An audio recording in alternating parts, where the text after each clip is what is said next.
हाय दोस्तों, आज के इस वीडियो में हम बात करने वाले मल्टीप्लेक्सर के बारे में। ये मल्टीप्लेक्सर का पार्ट 2 है। पार्ट 1 में मैंने मल्टीप्लेक्सर का बेसिक इंट्रोडक्शन और 2:1 मक्स के बारे में बात करी थी। इस वीडियो में हम 4:1 मक्स के बारे में बात करेंगे और सेलेक्टर लाइन्स के बारे में बात करेंगे। तो चलिए स्टार्ट करते हैं 4:1 मक्स के साथ। तो 4:1 मक्स में जो 4 डिजिट है वो इनपुट को डिनोट करता है और 1 है ये आउटपुट को डिनोट करता है कि कितने नंबर ऑफ आउटपुट हमारे पास रहेंगे और कितने इनपुट हमारे पास रहेंगे। इसी तरीके से 8:1 में भी देख सकते हैं आप, 2:1 में भी देख सकते हैं। तो यहाँ पर 4 इनपुट है और एक आउटपुट है।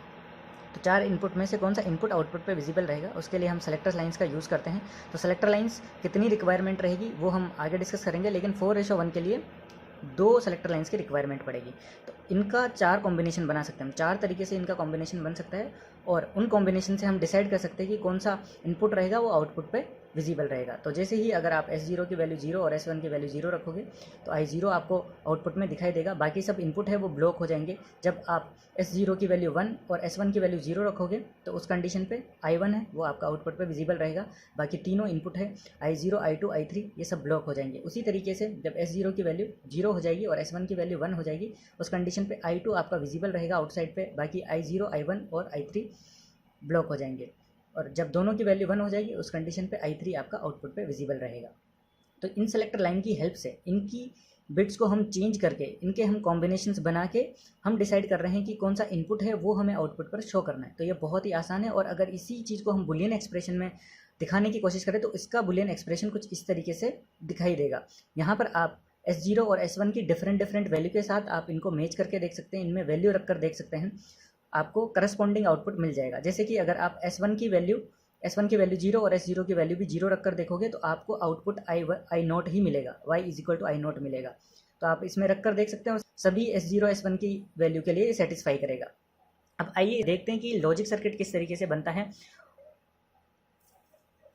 ये 4:1 मक्स का लॉजिक सर्किट है। तो लॉजिक सर्किट डिज़ाइन करने के लिए हमें बुलियन एक्सप्रेशन चाहिए। तो बुलियन एक्सप्रेशन हमारे पास कुछ इस तरीके का है और इसी एक्सप्रेशन को हमने डिजिटल लॉजिक माध्यम से यहाँ पर बनाया हुआ है। तो हम देख सकते हैं कि 4 इनपुट है, I0, I1, I2, I3 और 2 हमारे पास सेलेक्टर लाइन है और इन्हीं को हम नॉट गेट लगा के S0 और S1 की टर्म्स में आगे यूज़ करेंगे। तो हमने क्या किया है, 1, 2, 3 और 4, तो हमने चार टर्म्स है तो 4 टर्म्स के लिए हमने 4 एंड गेट लगाए हुए हैं। ओके, और इन सब के बीच में हमने सम्मेशन लगाया हुआ है। तो एक हमने और गेट लगाया हुआ है जहाँ पर हमने जितने भी गेट्स हैं उनको सम्मेशन करके आउटपुट दिखाया हुआ है। तो हम देख सकते हैं कि I0 है तो I0 को हमने S1 बार और S0 बार और I नोट ये किया हुआ है एंड गेट के साथ। जैसे कि यहाँ पर आप देख सकते हैं कि ये S0 बार है और ये S1 बार हमारा आ रहा है यहाँ से, और ये एंड गेट है तो हमें S1 बार, S0 बार और I0 मिल जाएगा। इसी तरीके से यहाँ पर आप देख सकते हैं कि S1 का बार आ रहा है,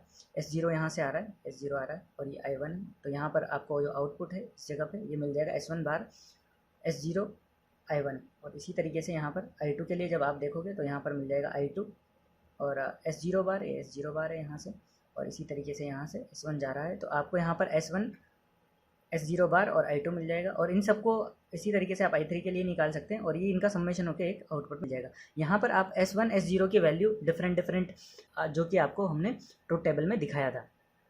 अब हम बात करने वाले हैं सेलेक्टर लाइन्स के बारे में, क्योंकि ये बहुत इंपॉर्टेंट चीज़ है कि आपको पता होना चाहिए कि जो सेलेक्टर लाइन्स है वो हमें कितनी रिक्वायरमेंट है। तो सबसे पहले हम देखेंगे कि सेलेक्टर लाइन्स में हमें देखना है कि जो एक फॉर्मूला है सिंपल, कि नंबर ऑफ़ इनपुट है, जो भी आपके पास नंबर ऑफ़ इनपुट है उनको 2 की पावर n के बराबर कर दो।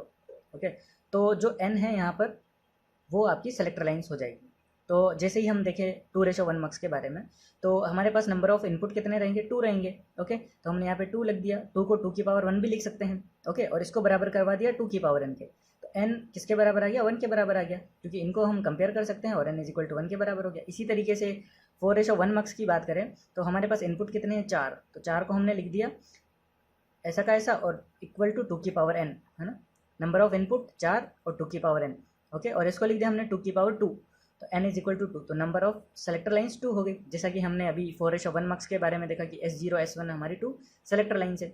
इसी तरीके से हमने देखा 8x1 मक्स के बारे में, तो 8 हमारे पास इनपुट है जो कि हो जाएंगे 2 की पावर 3 और ये हो जाएगा 2 की पावर n, तो n = 3। तो जब भी आप 8:1 मक्स बनाएंगे तो आपको 3 सेलेक्टर लाइन्स की ज़रूरत पड़ेगी। तो इसी तरीके से आप 16:1 मक्स की सेलेक्टर लाइन निकाल सकते हैं, इसी तरीके से 32:1 मार्क्स की सेलेक्टर लाइन्स निकाल सकते हैं। अगर आपको किसी भी तरह का कोई भी डाउट है तो आप कमेंट सेक्शन में पूछ सकते हैं। Thank you.